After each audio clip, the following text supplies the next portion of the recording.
In Veneto arriva il medico di famiglia privato e la politica si muove subito per capire se si tratti di una situazione isolata oppure se la sanità pubblica stia virando veramente verso il privato.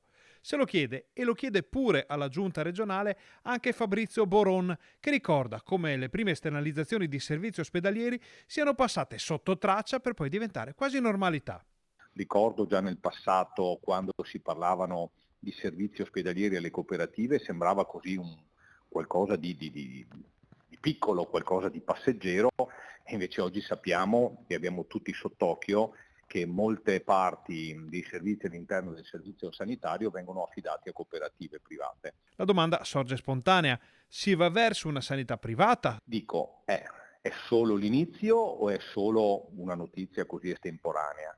Perché sappiamo tutti quali sono le attese, sappiamo tutti quali sono le mancanze dei medici. Ecco quindi cosa chiede il consigliere all'assessore Manuela Lanzarin.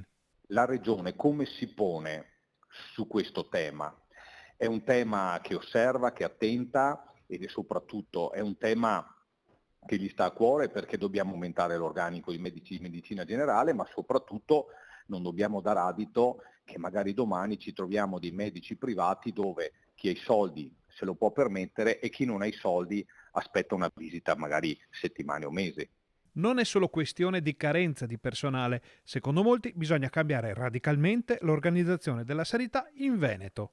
Al netto che mancano medici e al netto che ci sono ovviamente delle difficoltà di reperire professionisti, ma la soluzione è quella ovviamente di assumere solo medici o di organizzare anche il sistema in un modo più efficiente? Già, bella domanda. Qualcuno vuole rispondere?